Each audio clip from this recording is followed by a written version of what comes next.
अब हम देखते हैं संसद।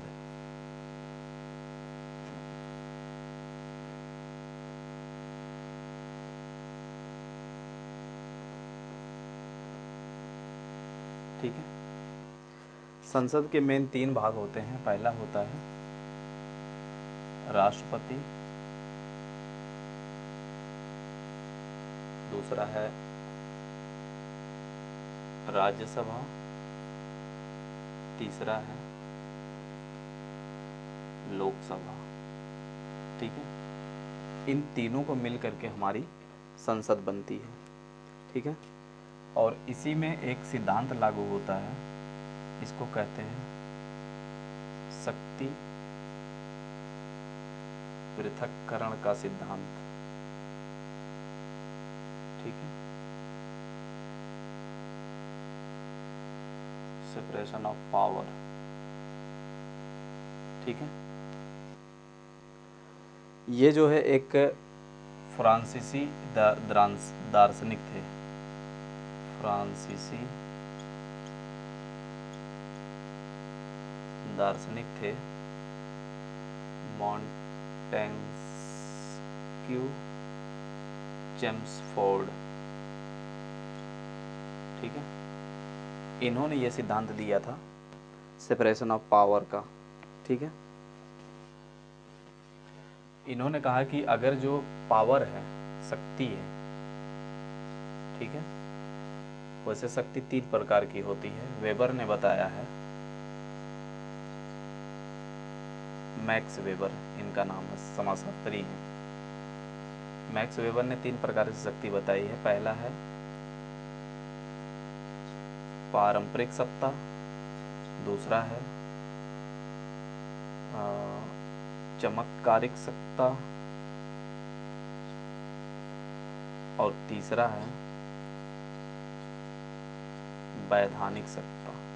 ठीक है, तो पारंपरिक सत्ता उसको कहते हैं जो ट्रेडिशनल तरीके से चली आ रही। चमत्कारिक सत्ता जैसे बुद्ध हो गए, राम हो गए, कृष्ण हो गए, इन लोगों के अंदर जो शक्तियाँ आई वो चमत्कारिक सत्ता थी। लीगल रैशनल अथॉरिटी इसको कहते हैं, वैधानिक सत्ता को। ये हमारा कानून है। ठीक है, और इसको कहते हैं कि ये पूर्ण तार्किक है।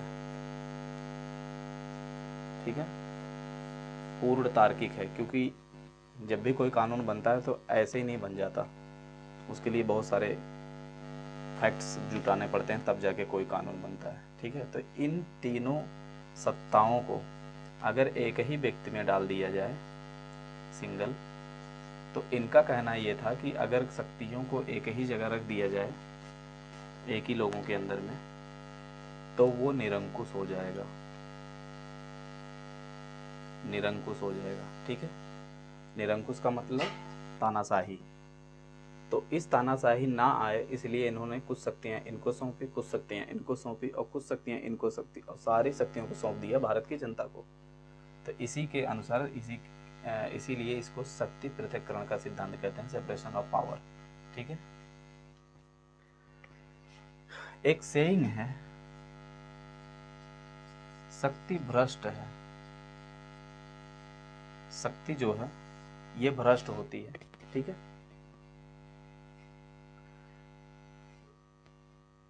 और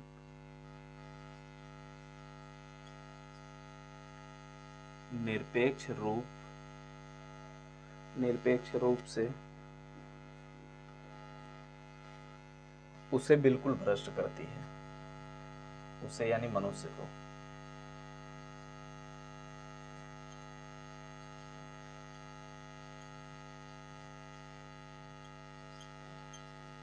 ठीक है,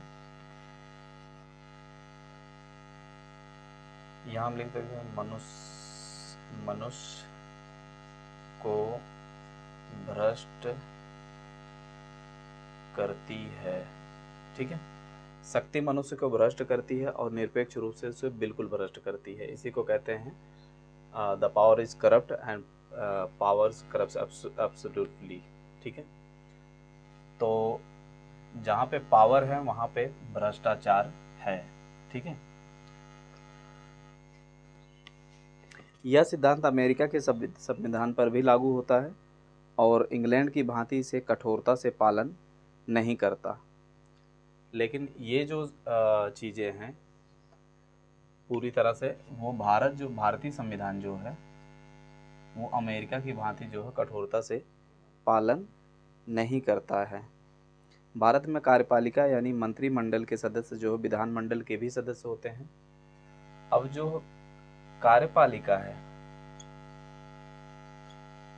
कार्यपालिका जो है अनुच्छेद 77 के अंतर्गत जितनी भी शक्तियां हैं ये राष्ट्रपति में निहित है, ठीक है। लेकिन इसमें जो सदस्य होते हैं, इस कार्यपालिका में जितने मंत्री होते हैं, यही मंत्री इसके भी सदस्य होते हैं और कुछ मंत्री इसके भी सदस्य होते हैं, ठीक है। तो यहाँ पे थोड़ा सा असमंजस लगता है, क्योंकि जब हम कैबिनेट मंत्रियों का डेफिनेशन वो सेपरेशन करके देखते हैं तो अब सोचो कि यही लोग कानून भी बना रहे हैं, यही लोग कानून लागू भी कर रहे हैं, तो थोड़ी सी विसंगति आती है कि उसको पालन करने में परेशानी यहीं पे आ जाती है। क्योंकि कार्यपालिका में जो है, अब इस हेड जो होता है वो तो मंत्री होता है, लेकिन इसके नीचे जो सीनियर होता है वो सचिव होता है, ठीक है, मंत्री के नीचे। ये सचिव जो है प्रशासनिक अधिकारी होता है, ये राजनीतिक अधिकारी होता है, और यही राजनीतिक कार्यपालिका में भी है। राजनीतिक अधिकारी जो है कार्यपालिका में भी है और राज्यसभा में भी है। तो कानून भी यही बनवा रहे हैं और लागू भी यही कर रहे हैं। तो यहाँ पे थोड़ी सी विसंगति आती है उसको पालन करने में। तो ये थोड़ी सी नम्रता कह सकते हैं, या हो सकता है दूसरी कोई और व्यवस्था नहीं लागू हो पाई है हिंदुस्तान में, तो इस तरह से चलता आ रहा है, ठीक है। अब राष्ट्रपति को अनुच्छेद 72 के अधीन जो है क्षमादान की शक्ति प्राप्त है, जो एक न्यायिक कृत्य है। मैंने पहले बताया कि उसको न्यायिक अधिकार है और यह एक क्षमा जो कर रहे हैं यह न्यायिक काम है।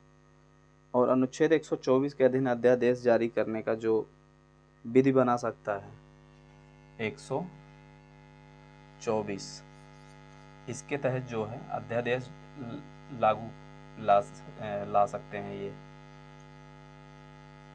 ये जो है विधायी शक्ति है, ठीक। तो ये कुछ चीजें हैं।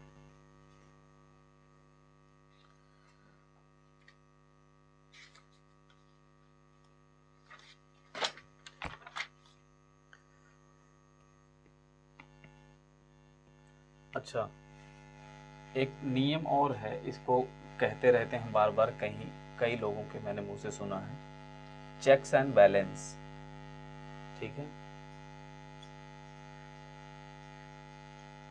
चेक्स एंड बैलेंस यानी रोक और थाम का व्यवस्था। यह सिर्फ सरकार के निरंकुशता के रोकने के लिए ये सिद्धांत लाया गया चेक्स एंड बैलेंस का, और इसी का उपयोग जो है न्यायपालिका करती है, ठीक है। कि अगर कोई भी कानून मूल अधिकारियों के खिलाफ होता है तो वो शून्य होगा। तो इस तरह की जो बातें हैं वो हमें चेक्स एंड बैलेंस के ही रूप में देखने को मिलती है, ठीक है।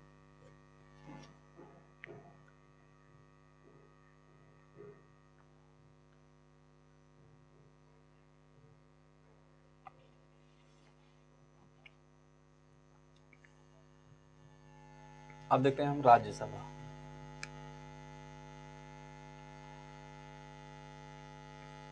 ठीक,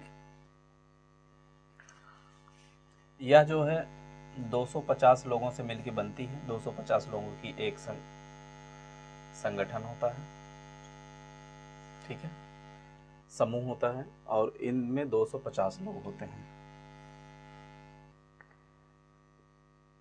जिसमें से 238 जो है ये राज्य या संघ राज्य क्षेत्रों से चुनकर आते हैं, और 12 जो है नाम निर्दिष्ट होते हैं।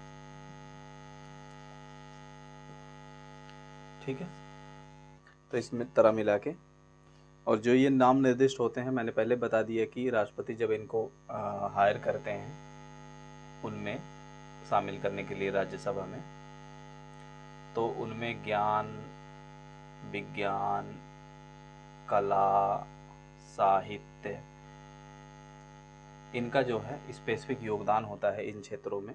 तो उनको इनको वोट देने का अधिकार नहीं होता, ये सिर्फ शामिल होते हैं, अपना राय रखते हैं। ठीक है, बाकी इनके राय को माना जाए या ना माना जाए ऐसा कोई प्रोविज़न नहीं है।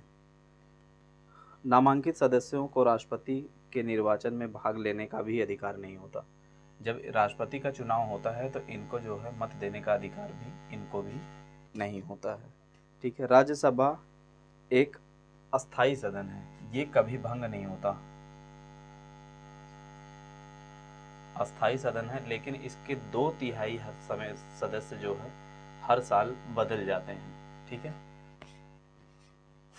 इसका विघटन कभी नहीं होता है। ठीक है, यह अस्थाई सदन है।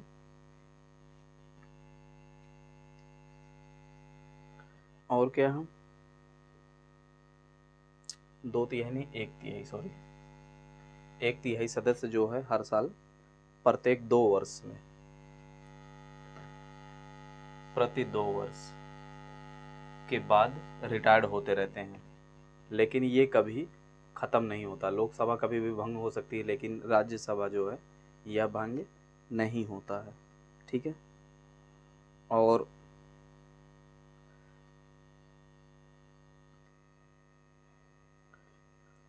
इसका जो सदस्य है वो 6 वर्षों तक रहता है। 6 वर्षों तक सदस्यता। राज्यसभा का जो भी सदस्य होगा वो 6 वर्षों तक का होगा, 6 वर्ष तक रहेगा। भारत का राष्ट्रपति राज्यसभा का पदेन सभापति होता है।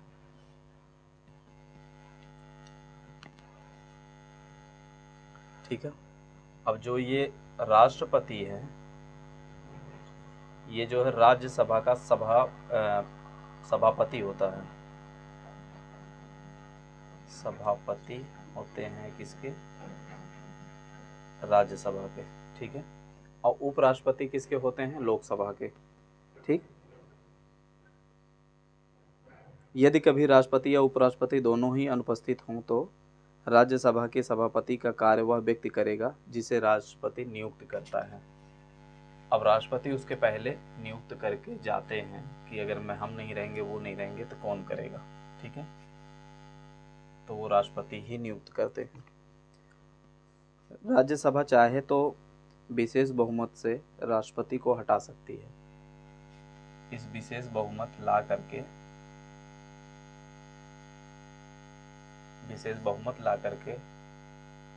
राज्यसभा राष्ट्रपति तक को हटा सकती है।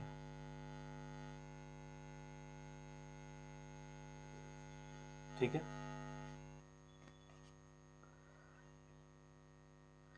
तो ये कुछ राज्यसभा की बातें थी।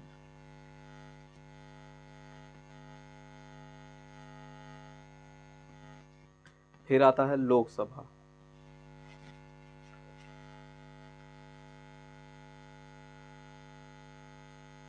ठीक, लोकसभा की संरचना जो है यह, इसको जनता की सभा भी कहते हैं, जनता की सभा। और इसमें जो है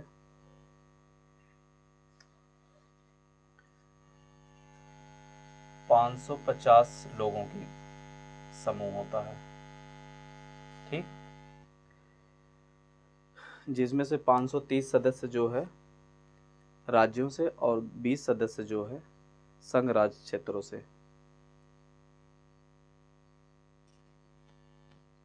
ठीक है, 530 जो है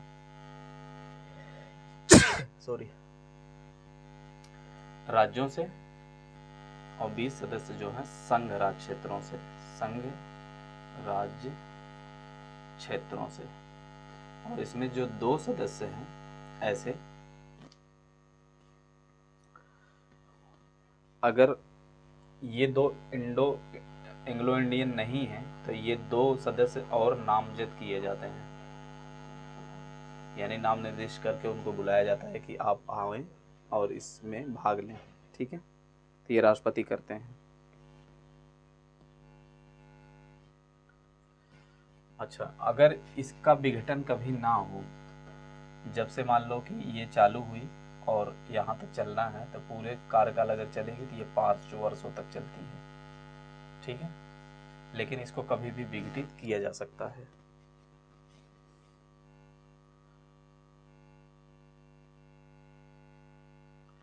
और यदि देश में आपातकाल लागू है तो इसको विधि बनाकर 1 वर्ष तक बढ़ा सकते हैं, यानी 5 से बढ़ा सकते हैं, यानी 5 से 6 वर्ष हो जाएगा फिर। ठीक है,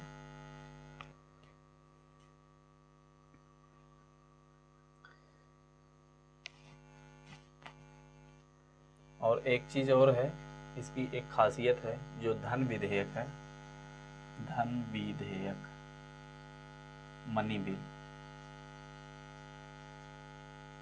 ठीक है, ये सिर्फ और सिर्फ लोकसभा में ही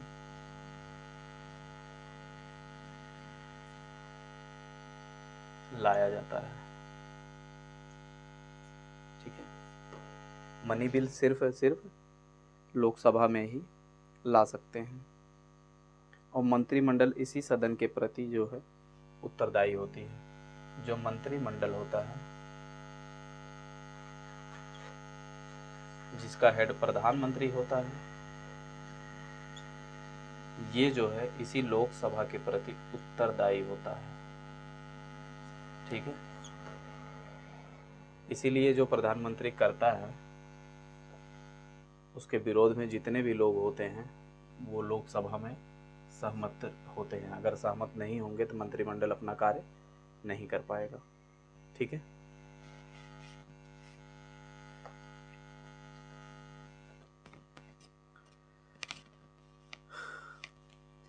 अब इसका जो सदस्य होते हैं,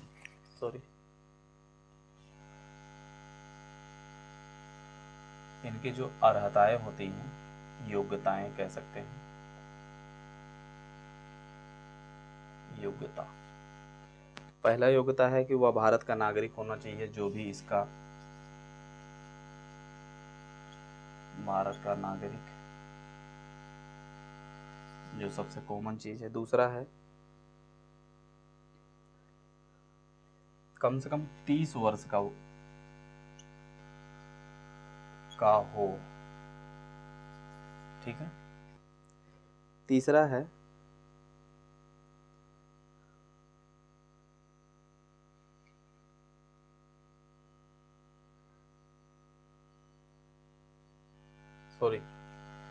ये जो है राज्यसभा के लिए, और 25 वर्ष जो है लोकसभा के लिए। इतनी उम्र कम से कम होनी चाहिए। ठीक है,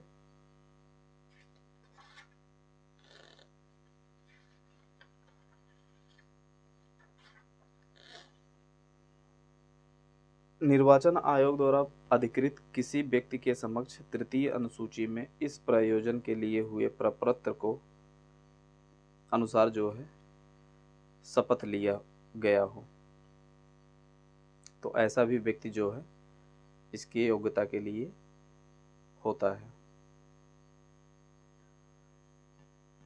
और कुछ निर्योग्यताएं भी हैं। तो निर्योग्यताओं में जो है निर्योग्यताएं, पहला जो है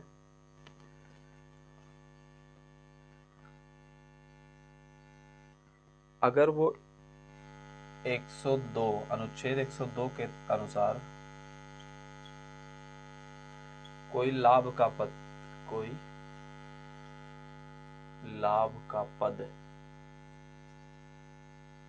धारण, लाभ के पद को मैं अभी बता रहा हूं, धारण किया हो भारत सरकार में तो वह निर्योग्य होगा।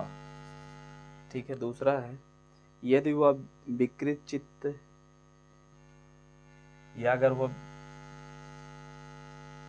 विकृत मानसिकता वाला हो। ठीक है, विकृत मानसिकता वाला हो या न्यायालय के किसी निर्णय में ऐसा बता दिया गया हो कि इनका दिमागी हालत ठीक नहीं है तो। तीसरा है, यदि वह दिवालिया हो। दिवालिया का मतलब कंगाल हो गया हो, कोई लोन वोन वगैरह ले रखा हो तो भी वो निर्योग्य होगा। ठीक। चौथा है, यदि वह भारत का नागरिक नहीं है और या किसी विदेश की नागरिकता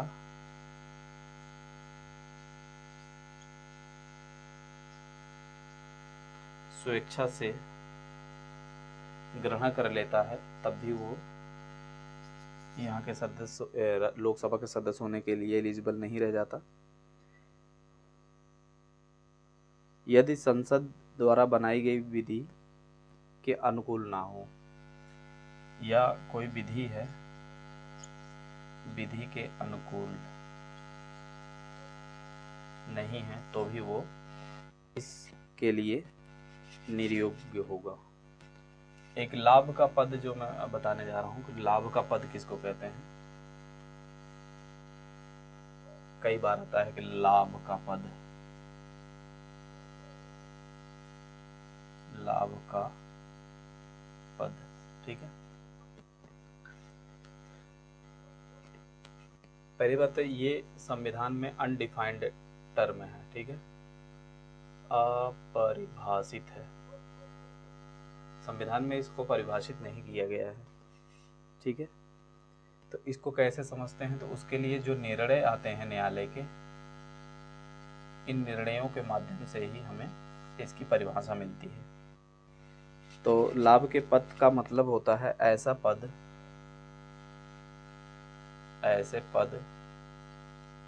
हैं जिससे लाभ मिल सकता हो, जिससे लाभ मिल सकता हो। ठीक। व्यक्ति युक्त रूप से लाभ प्राप्त करने की आशा कर सकता है।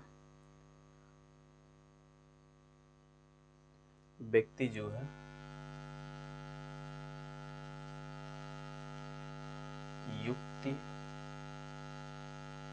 युक्त लाभ की आशा कर सकता है। जाहिर सी बात है, धन कमाना खाली। कोई ऐसा पद जिसमें हो तो वहां से तनख्वाह मिलती हो इसको। ठीक है। सिर्फ लाभ का मतलब होता है धन संबंधी, धन संबंधित।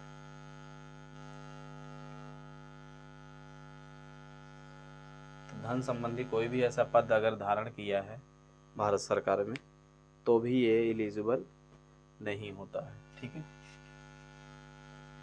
तो ये मोटा मोटा